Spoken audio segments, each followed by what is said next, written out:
Hello students, कैसे हैं आप सब। आई होप आप सब अच्छे होंगे।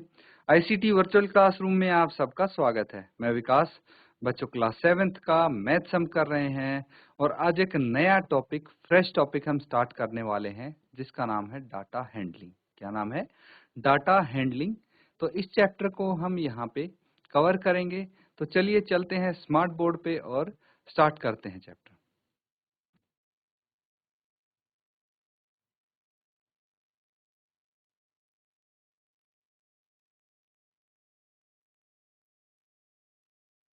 तो ठीक है बच्चों, चैप्टर 3 है आपका डाटा हैंडलिंग यानी आंकड़ों का प्रबंधन। क्या बोलते हैं इसको?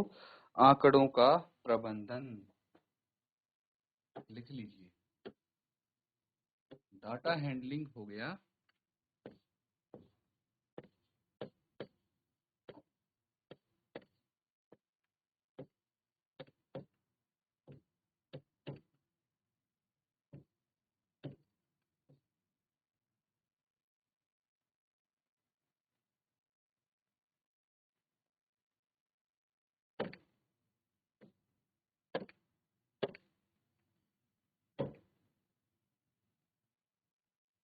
ठीक है, तो बच्चों ये है आंकड़ों का प्रबंधन यानी डाटा हैंडलिंग। तो सबसे पहले भाई चैप्टर का नाम जो है उसको देख के आपके माइंड में क्या आता है कि किस बारे में होगा ये चैप्टर, है ना? तो सोचने वाली बात है। अब उसके लिए आपको पता होना चाहिए कि डाटा का मतलब होता क्या है। अगर हमें डाटा का मतलब पता लग गया, डाटा क्या चीज होती है, तभी तो हम इसको आगे समझ पाएंगे, चीजों को तभी तो कर पाएंगे। तो कैसे यूज होगा, कहाँ यूज होगा, ये चैप्टर क्यों पढ़ रहे हैं, सारी चीजें आपको समझ में आएंगी वन बाय वन। तो चलिए सबसे पहले हम ये जानने की कोशिश करेंगे कि इंट्रोडक्शन में ये डाटा होता क्या है।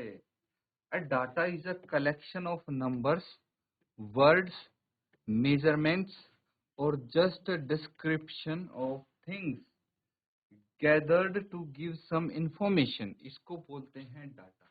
थोड़ी ही और इजी लैंग्वेज में मैं आपको समझाने की कोशिश करूंगा कि डाटा होता क्या है, वो समझना। भाई कोई भी चीज आप देखते हो, ठीक है, कुछ संख्याओं का कलेक्शन देख लो, ठीक है, जैसे कुछ संख्याएं हैं आपके पास, कुछ अंक हैं, तो उसको भी डाटा बोल सकते हैं। कुछ वर्ड्स का कलेक्शन है, उसको डाटा बोल सकते हैं। कुछ मेजरमेंट्स का कलेक्शन है, उसको डाटा बोल सकते हैं। या कुछ डिस्क्रिप्शन है चीजों का, चीजों के बारे में कुछ बताया गया है, उसको डाटा बोल सकते हैं। या फिर कुछ इंफॉर्मेशन, कुछ चीजें किसी के बारे में जानकारी इकट्ठी की गई है, उसको भी हम डाटा बोलते हैं। ठीक है, तो कहाँ मिल सकता है ये डाटा आपको, कहाँ कहाँ मिल सकता है? तो देखिए एक इमेज आपको यहाँ पे दिखाई गई है, न्यूज़पेपर पढ़ रहा है कोई, तो न्यूज़पेपर से हमें डाटा मिल सकता है क्या? ये एक बड़ा सवाल है। तो हाँ जी, न्यूज़पेपर से बिल्कुल हमें डाटा मिल सकता है।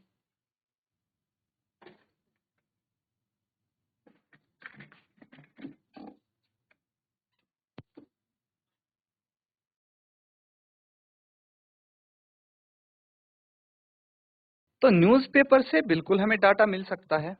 अब देखिए वन बाय वन हम एग्जाम्पल करने की कोशिश करते हैं, समझने की कोशिश करते हैं। अ data is collection of number. कुछ संख्याओं का कलेक्शन कैसे हो सकता है, सोच के देखिए। अब मान लीजिए कि आपकी कक्षा में पेपर होता है, एग्जाम होते हैं, ठीक है। हर बच्चे का मैं नाम लिखता हूँ और लिखता हूँ कि मैथमेटिक्स में कितने अंक आए, ठीक है।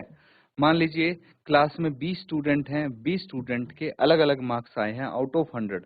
किसी के आए हैं 25, किसी के आए हैं 95, किसी के आए हैं 80। तो मैं 20 स्टूडेंट के मार्क्स कलेक्ट करता हूं तो कितने नंबर्स हो गए? ये 20 नंबर्स हो जाएंगे। तो इसको हम क्या बोलेंगे? एक डाटा बोलेंगे। इसलिए यहाँ पे लिखा हुआ कलेक्शन ऑफ नंबर्स। अब कलेक्शन ऑफ वर्ड्स की बात कर लेते हैं। कलेक्शन ऑफ वर्ड्स भी डाटा होता है बच्चों। फॉर एग्जाम्पल, मैं जानना चाहता हूँ कि भाई किस बच्चे का कैसा बिहेवियर रहता है क्लास में, तो वो तो वर्ड में ही डिस्क्राइब किया जा सकता है। तो हर बच्चे का अलग अलग, हर बच्चे के बारे में एक एक लाइन लिखनी है।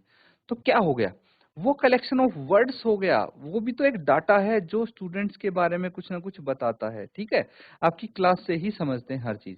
मेजरमेंट देखिए, अब मेजरमेंट मान लीजिए कि आपकी हाइट हमें चाहिए, क्लास में हर बच्चे की कितनी हाइट है वो चाहिए, तो मेजर करनी पड़ेगी हाइट, पता लग जाएगा कि भाई किसकी कितनी हाइट है। तो मेजरमेंट, और फिर वो जो डाटा हमारे पास होगा वो मेजरमेंट का डाटा होगा, तो इसी को बोलते हैं डाटा, समझ गए।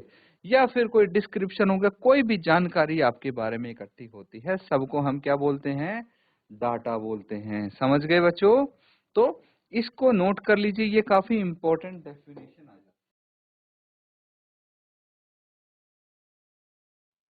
है। चलिए ये तो नोट करेंगे आप। आगे देखिए, in our daily life we see several kind of data through newspaper, magazine, television and other sources, है ना। खाली मैंने एक न्यूज़पेपर का एग्जांपल आपको बताया था, बहुत सारे एग्जांपल हो सकते हैं। जैसे न्यूज़पेपर के अलावा मैगजीन से डाटा मिल सकता है, टेलीविजन से, टीवी आप देखते देखते डाटा कलेक्ट कर सकते हैं, कुछ न्यूज़ आ रही है उससे डाटा मिल जाएगा आपको, या फिर कोई डिस्कवरी चैनल चल रहा है वहां से डाटा मिल जाएगा। बहुत सारे चीजें हैं जहां से आपको डाटा प्राप्त हो सकता है। और भी अलग अलग सोर्सेज हैं, कुछ बुक्स पब्लिश होती हैं जिसमें आपको बहुत सारा डाटा मिल जाता है ना। पर्सन से डाटा मिल जाता है, ठीक है।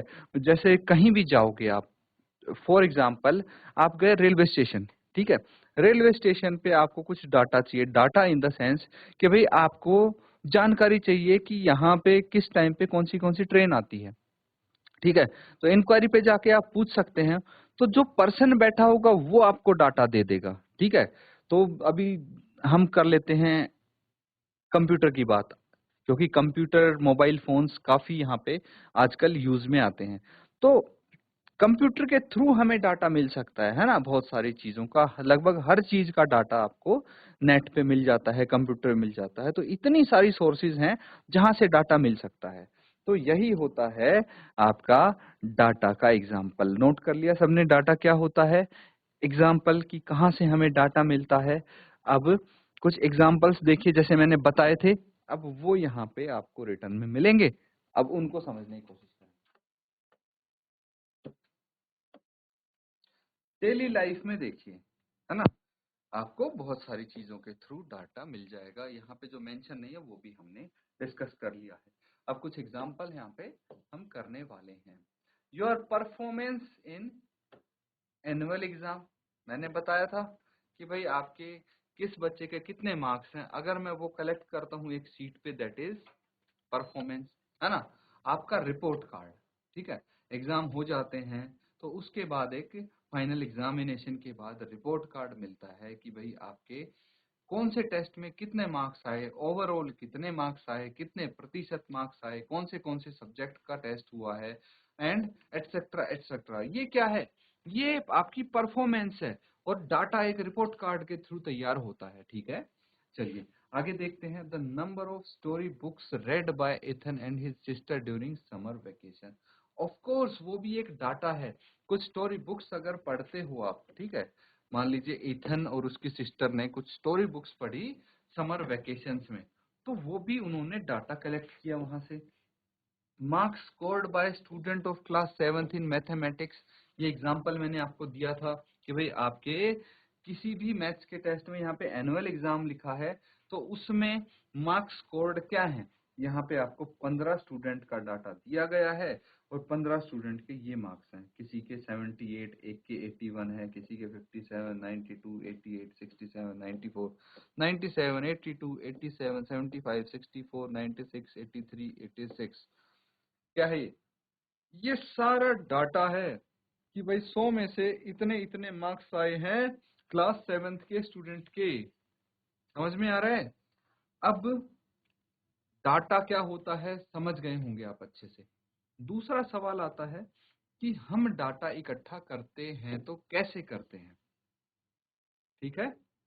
डाटा इकट्ठा कैसे होगा और क्यों करते हैं, सबसे पहला सवाल तो यही है, why do we collect data. We first collect and record data, then it is presented in a such a way that it gives meaningful information.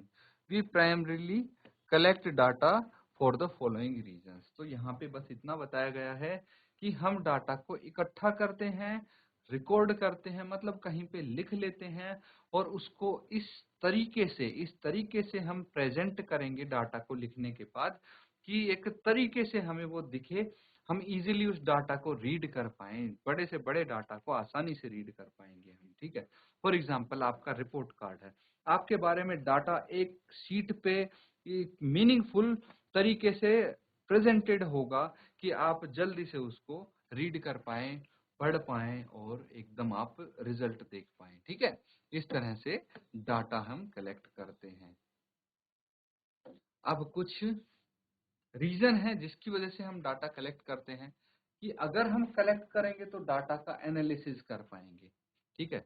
Late us consider an example where we are using data for analysis. Example देखिए, इसकी मदद से समझने की कोशिश करेंगे।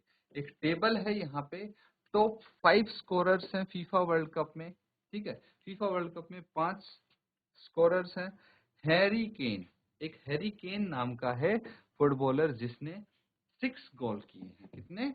6 गोल किए हैं। अब अगला देखिए, रोम लुकाकू, इसने 4 गोल किए हैं। डेनिस चेरिशू, इसने भी 4 गोल किए हैं। क्रिस्टियानो रोनाल्डो, इसने भी 4 गोल किए हैं। एंड आर्टेम डिजुबा, इसने 3 गोल किए हैं। तो हर किसी ने जितने जितने गोल किए हैं वो आप डाटा यहाँ पे देख सकते हैं। ये डाटा हमने इकट्ठा किया हुआ है। ये डाटा क्या करता है? Help us to analyse the performance of top 5 scorer in FIFA World Cup. अब यही पूछा गया था सवाल कि भाई हम डाटा इकट्ठा करते हैं तो क्यों करते हैं? इसीलिए करते हैं, एग्जाम्पल से समझा, कि हम एनालिसिस कर सके। मान लो कि ओवरऑल वर्ल्ड में आपके 500 प्लेयर्स हैं, ठीक है। 500 प्लेयर्स हैं, उसमें से आपको कैसे पता लगेगा कि भाई टॉप 5 में कौन है या टॉप 10 में कौन है? तो हमने सबके स्कोर्ड गोल्स लिख लिए, ठीक है, कि पूरे फीफा वर्ल्ड कप 2018 में जितने भी प्लेयर्स हैं सब ने कितने कितने गोल किए, ठीक है। तो उसके बाद हमें पता लग गया कि टॉप 5 प्लेयर्स कौन हैं जिन्होंने सबसे ज्यादा गोल किए। आगे समझ में? तो उनके नाम हमारे पास आ गए। तो हमें ये एनालाइज करने को मिलता है, चीजों के बारे में अच्छे से जानने को मिलता है, इसलिए हम डाटा कलेक्ट करते हैं, ठीक है। चलिए, एक तो हो गया एनालिसिस, दूसरा समझने की कोशिश करते हैं point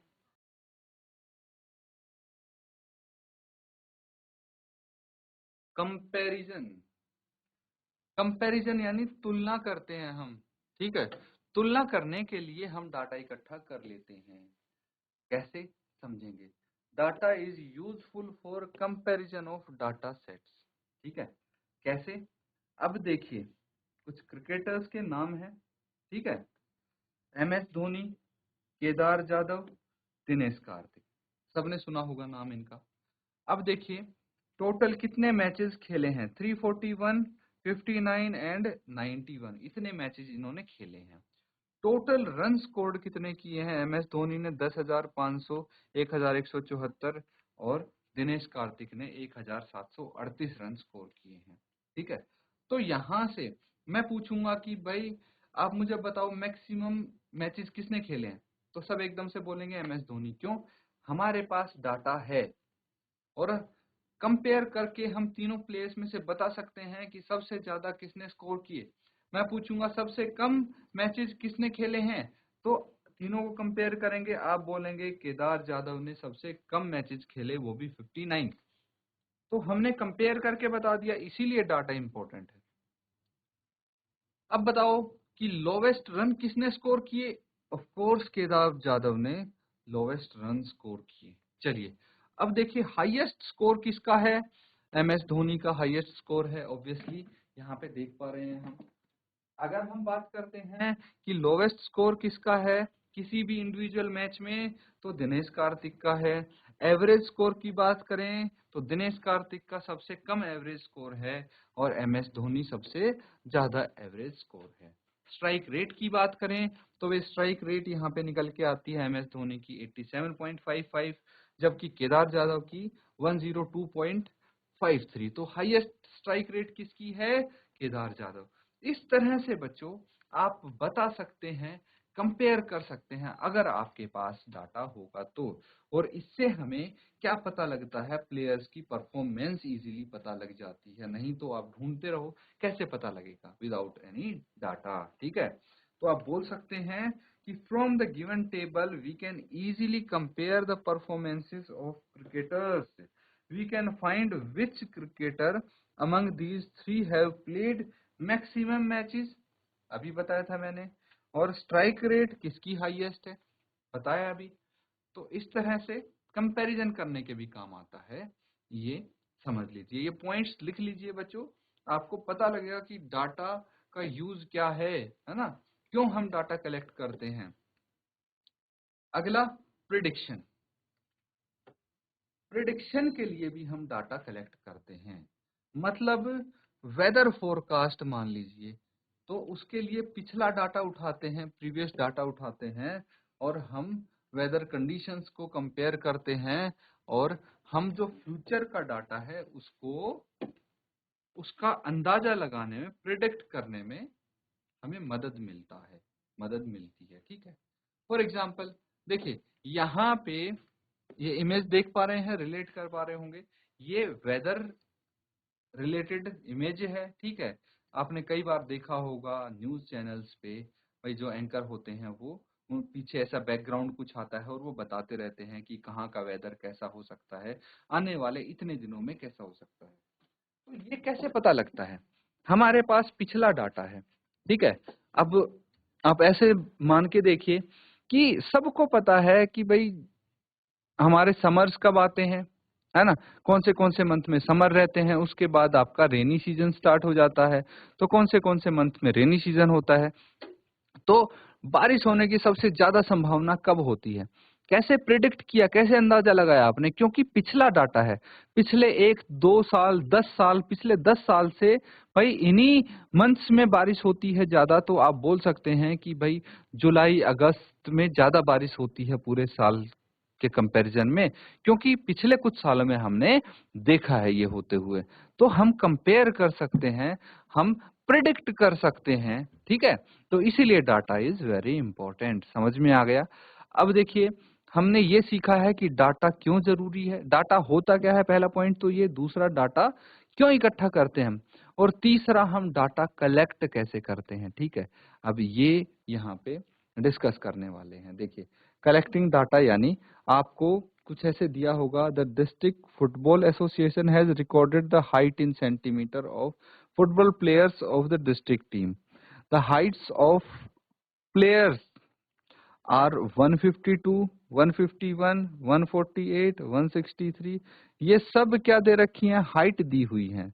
The above data can tell us many things like height of the tallest and the shortest player, but this data sufficient if we want to find the age of youngest player in district football team. तो इसको आप थोड़ा सा correct कर लीजिए, ये होगा insufficient, sufficient नहीं, इसको हम इनसफिशिएंट बोलेंगे।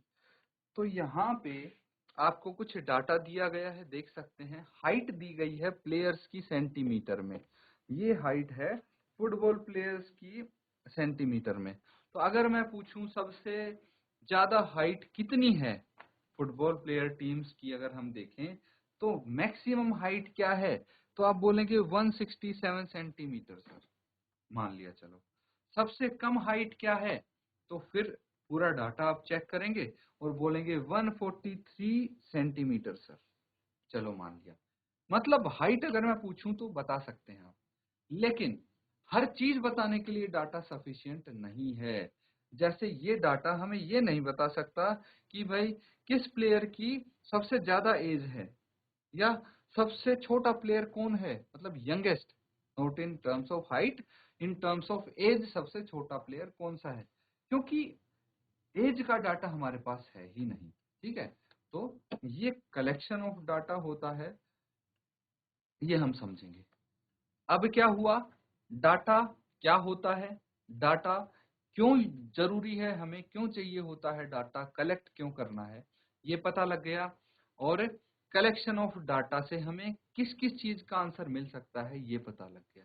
ठीक है, तो जिस चीज का डाटा कलेक्ट करेंगे पर्टिकुलर उसी चीज का हमें क्या मिलेगा, उसी चीज के बारे में इंफॉर्मेशन मिल सकती है। अब आता है बहुत ही इंपॉर्टेंट पॉइंट है बच्चों, ऑर्गेनाइजेशन ऑफ डाटा। धीरे धीरे हम इस चैप्टर के क्वेश्चंस की तरफ बढ़ रहे हैं, one by one basic concept clear करते हुए। तो ध्यान से समझेंगे सब बच्चे। देखिए, कलेक्शन ऑफ डाटा मतलब डाटा इकट्ठा करते हैं हम। ठीक है,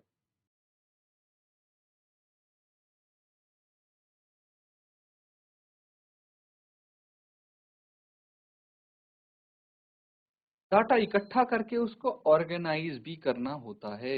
खाली इकट्ठा करने से काम नहीं चलता, क्योंकि अगर बहुत सारा डाटा हुआ और ऑर्गेनाइज्ड वे में नहीं पड़ा है तो वो डाटा कई बार वेस्ट साबित भी होता है, क्योंकि उस डाटा से इम्पोर्टेंट इंफॉर्मेशन निकालना काफी टफ होता है, मुश्किल होता है।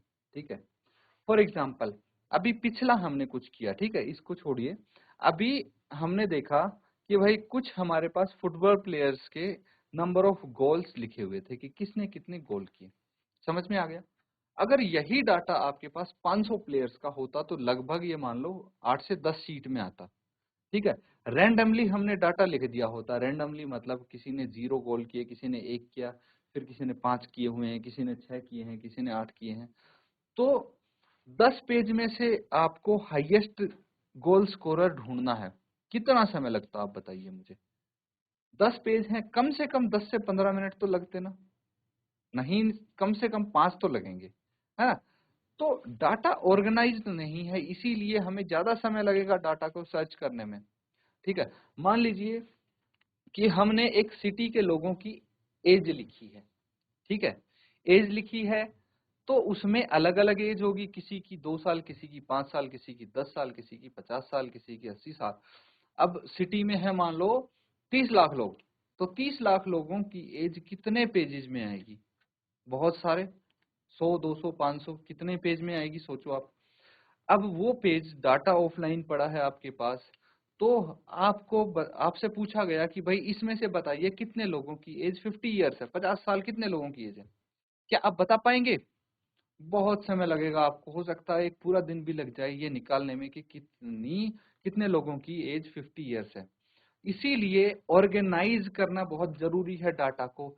ऑर्गेनाइज, अगर हम उसी डाटा को हम डिसेंडिंग ऑर्डर में लिख दें या असेंडिंग ऑर्डर में लिख दें, मतलब सबसे पहले या तो सबसे छोटी एज लिखें, 1 साल से स्टार्ट करते हैं, 1 साल, 1 साल कुछ महीने, फिर 2 साल, 3 साल, 5 साल, 10 साल के जो हैं, फिर 10 के बाद 11 साल के एज लिखेंगे, फिर 12 साल एज वाले लोगों के नाम लिखेंगे। तो उससे हमारा डाटा ऑर्गेनाइज हो गया। और अब अगर पूछा जाए तो 50 साल एज कितने लोगों की है, तो आप सीधे उस पेज पे जाएंगे जिस पेज पे आपको 48, 49 एज वाले लोग दिखेंगे, और उसके बाद 50 आता है, काउंट कर लेंगे आपकी इतने लोग की एज 50 है, और फटाफट आपका काम 2-4 मिनट में हो जाएगा। ठीक है, जहां पे पूरा दिन लगना था 2-4 मिनट में हो गया। इसीलिए ऑर्गेनाइज करना बहुत जरूरी है। ये एग्जाम्पल समझिए।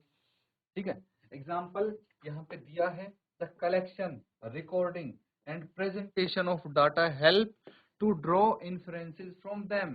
ठीक है, उनसे हम इन्फ्रेंस ले सकते हैं। District football association recorded ages, age record की है ईयर्स में प्लेयर्स की, किसी की 13 है, 14 एज है, 17, 16, 15 ये एज है।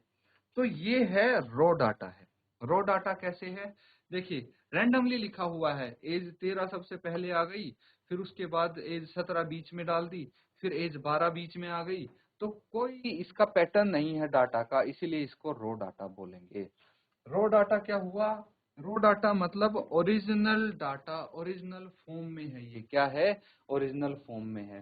तो यहाँ से एक टर्म आपको सीखने को मिली है कि रॉ डाटा क्या होता है। रॉ डाटा है ना, रॉ डाटा ओरिजिनल फॉर्म में ऑर्गेनाइज जो नहीं किया गया है उसको रॉ डाटा बोलते हैं। नोट कर लेंगे, फिलहाल हम यहीं तक करेंगे।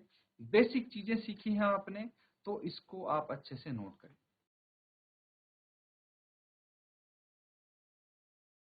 तो बच्चों यहाँ पे आज एक नया टॉपिक हमने स्टार्ट किया है, डाटा हैंडलिंग, ठीक है, आंकड़ों का प्रबंधन जिसको बोलते हैं। और उसके लिए हम एक बेस बनाना बहुत जरूरी है। बेस बनाना मतलब कि कॉन्सेप्ट क्लियर करना बहुत जरूरी है। जीरो से हमने शुरू किया है कि भाई डाटा होता क्या है, डाटा क्यों चाहिए होता है हमें, उसके बाद डाटा रॉ फॉर्म में हमें कैसे मिलता है, और उसको ऑर्गेनाइज क्यों करना पड़ता है। सारी चीजें हम डिटेल में डिस्कस कर रहे हैं, तो इनको रिवाइज आप जरूर करेंगे। इसी के साथ आज का सेशन यहाँ पे एंड करते हैं। Thank you and have a nice day.